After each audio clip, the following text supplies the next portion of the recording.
Hello, जय हिंद, नमस्कार दोस्तों। स्वागत है आप सभी दोस्तों का आपके अपने चैनल कलाम एजुकेशन क्लासेस में।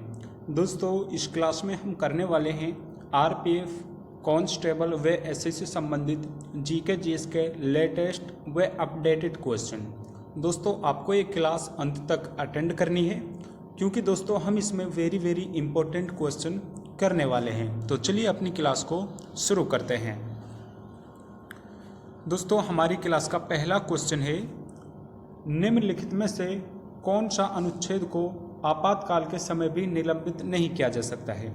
दोस्तों, वेरी इंपॉर्टेंट क्वेश्चन है, किन अनुच्छेदों को आपातकाल के समय भी निलंबित नहीं किया जा सकता है। दोस्तों, राइट आंसर होगा ऑप्शन बी, आर्टिकल 20 और 21। दोस्तों, आर्टिकल 20 और 21 एक ऐसे अनुच्छेद है जिनको आपातकाल के समय भी निलंबित नहीं किया जा सकता है। दोस्तों, आपातकाल आर्टिकल 352, 356 व 360 के तहत राष्ट्रपति द्वारा लगाया जा सकता है, लेकिन दोस्तों आर्टिकल 20 और 21 को समाप्त नहीं किया जा सकता है। वेरी इंपॉर्टेंट क्वेश्चन है, ऑप्शन बी राइट आंसर हो जाएगा। अगला क्वेश्चन है, भारत के उपराष्ट्रपति बनने के लिए न्यूनतम आयु कितनी होनी चाहिए। दोस्तों, इंपॉर्टेंट क्वेश्चन है, भारत का उपराष्ट्रपति बनने के लिए कम से कम कितनी आयु होनी चाहिए। राइट आंसर होगा ऑप्शन बी, 35 वर्ष। दोस्तों, भारत का राष्ट्रपति व उपराष्ट्रपति बनने के लिए न्यूनतम आयु 35 वर्ष होनी चाहिए। ऑप्शन बी राइट आंसर हो जाएगा। अगला क्वेश्चन है, भारत के पहले मुख्य निर्वाचन आयुक्त कौन थे। दोस्तों, इंपॉर्टेंट क्वेश्चन है, काफ़ी बार एग्जाम में पूछा जा चुका है और आने वाली परीक्षाओं के तहत भी वेरी इंपॉर्टेंट क्वेश्चन है। भारत के पहले मुख्य निर्वाचन आयुक्त सुकुमार सेन थे। Option B Sukumar Sen right answer हो जाएगा। अगला प्रश्न है, मोहिनी अट्टम नृत्य कला कहाँ विकसित हुई थी। दोस्तों, मोहिनी अट्टम एक भारत का शास्त्रीय नृत्य है और मोहिनी अट्टम केरल राज्य से संबंधित है। दोस्तों, केरल राज्य में मोहिनी अट्टम और कथकली नृत्य शास्त्रीय नृत्य मनाए जाते हैं। दोस्तों, भारत के कुल शास्त्रीय नृत्य 8 हैं, जिनमें सबसे प्राचीन शास्त्रीय नृत्य भरतनाट्यम और जो सबसे नवीन शास्त्रीय नृत्य है वो असम का नृत्य है। दोस्तों, इंपॉर्टेंट क्वेश्चन है, ऑप्शन बी केरल इसका राइट आंसर हो जाएगा। अगला क्वेश्चन है, निम्नलिखित वैदिक संहिताओं में से भारतीय संगीत का उद्गम किस में खोजा जा सकता है। दोस्तों, संगीत का वेद किसको कहा जाता है, जिसमें संगीत का वर्णन किया गया है और भारतीय संगीत का जो उद्गम है वो सामवेद से मिलता है। Option B Samaveda right answer हो जाएगा। दोस्तों, भारतीय संगीत का जनक सामवेद को माना जाता है। ऑप्शन बी सामवेद इसका राइट आंसर हो जाएगा। अगला क्वेश्चन है, सिंधु घाटी का कौन सा एक स्थल पाकिस्तान में स्थित है। दोस्तों, वेरी इंपॉर्टेंट है, सिंधु घाटी का कौन सा एक स्थल पाकिस्तान में स्थित है। राइट आंसर होगा ऑप्शन डी हड़प्पा। दोस्तों, हड़प्पा नगर ये पाकिस्तान में रावी नदी के किनारे स्थित है, जबकि लोथल ये गुजरात में स्थित है, कालीबंगा राजस्थान में, आलमगीरपुर मेरठ उत्तर प्रदेश में स्थित है। दोस्तों, सभी ये इम्पोर्टेंट है, आपको याद रखने हैं। चलिए अगले प्रश्न की ओर बढ़ते हैं। अगला क्वेश्चन है, विशाल स्नानागार ग्रेट बाथ कहाँ से मिला था। दोस्तों, इम्पोर्टेंट क्वेश्चन है, ग्रेट बाथ हमें कौन सी स्थान से मिला था। राइट आंसर होगा ऑप्शन डी मोहनजोदड़ो। दोस्तों, मोहनजोदड़ो का अर्थ है मृतकों का टीला। मोहनजोदड़ो भी ये पाकिस्तान में स्थित है और दोस्तों ग्रेट बाथ हमें मोहनजोदड़ो से ही प्राप्त हुआ है। ऑप्शन डी राइट आंसर हो जाएगा। अगला प्रश्न है, निम्नलिखित विकल्पों में से भारत का सबसे व्यस्त अंतर्राष्ट्रीय बंदरगाह कौन सा है। दोस्तों, इम्पोर्टेंट है, लगभग इसमें सभी स्टूडेंट गलती करते हैं। भारत का सबसे व्यस्त अंतर्राष्ट्रीय बंदरगाह कौन सा है। राइट आंसर होगा ऑप्शन डी तूतीकोरिन बंदरगाह। दोस्तों, तूतीकोरिन बंदरगाह भारत का सबसे व्यस्तम बंदरगाह है। दोस्तों, मुंबई इसका राइट आंसर नहीं होगा, राइट आंसर होगा तूतीकोरिन। इसलिए सभी ध्यान से क्लास को करेंगे। अगला प्रश्न है, बांधवगढ़ राष्ट्रीय उद्यान किस राज्य में स्थित है? दोस्तों, बांधवगढ़ राष्ट्रीय उद्यान भारत के किस राज्य में स्थित है? राइट आंसर होगा ऑप्शन बी, मध्य प्रदेश। दोस्तों, बांधवगढ़ राष्ट्रीय उद्यान मध्य प्रदेश राज्य में स्थित है। ऑप्शन बी राइट आंसर हो जाएगा। अगला क्वेश्चन है, गैंडे के लिए प्रसिद्ध अभ्यारण्य कौन सा है?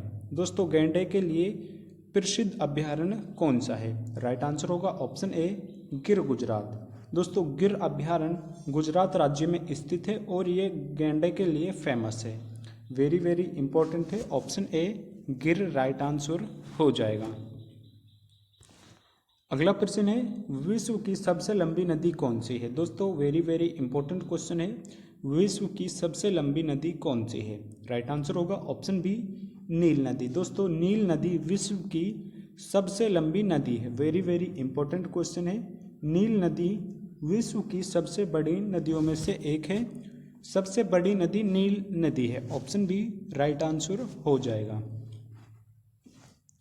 अगला क्वेश्चन है, निम्नलिखित में से कौन सी नदी मकर रेखा को से 2 बार गुजरती है?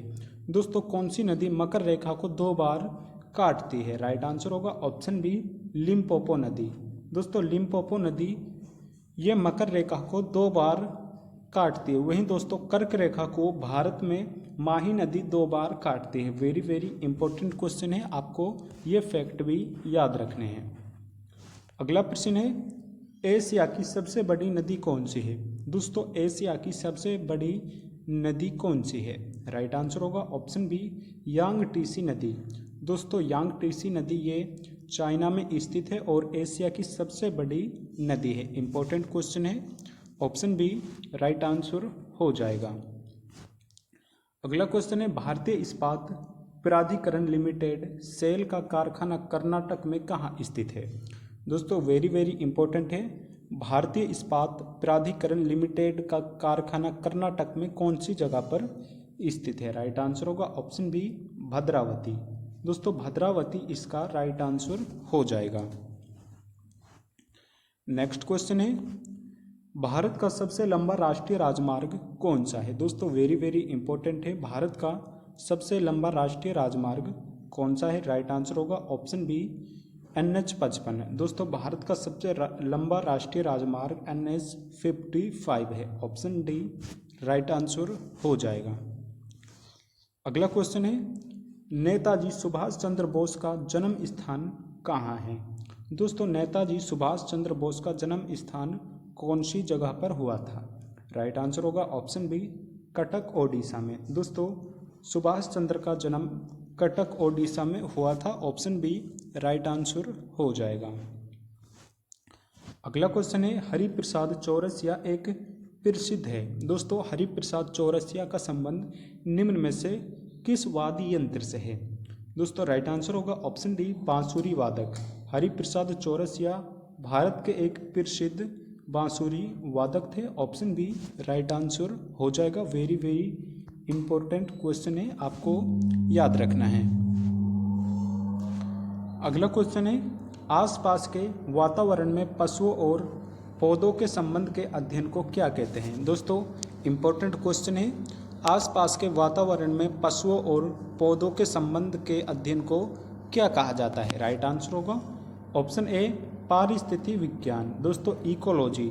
आसपास के वातावरण में पशु और पौधों के अध्ययन को पारिस्थितिकी विज्ञान या इकोलॉजी कहा जाता है। इंपॉर्टेंट है। ऑप्शन ए राइट आंसर हो जाएगा। दोस्तों, अगला प्रश्न है, स्फिग्मोमेनोमीटर दिए गए विकल्पों में से किस में रक्तदाब को मापता है? दोस्तों, वेरी वेरी इंपॉर्टेंट है। स्फिग्मोमेनोमीटर द्वारा किसके रक्तदाब को मापा जाता है? राइट आंसर होगा ऑप्शन बी, धमनियों। दोस्तों, धमनियों के रक्तदाब को स्फिग्मोमेनोमीटर द्वारा मापा जाता है। ऑप्शन बी राइट आंसर हो जाएगा। दोस्तों, हमारी क्लास का अंतिम क्वेश्चन है, हेलीकॉप्टर का आविष्कार किसने किया था? इंपॉर्टेंट है। हेलीकॉप्टर का आविष्कार किसके द्वारा किया गया था? राइट आंसर होगा ऑप्शन बी, सिकोइस्की द्वारा। दोस्तों, ऑप्शन बी राइट आंसर हो जाएगा। दोस्तों, अगर क्लास पसंद आई है तो लाइक करें व चैनल पर नए हैं तो चैनल को सब्सक्राइब भी जरूर करें। धन्यवाद।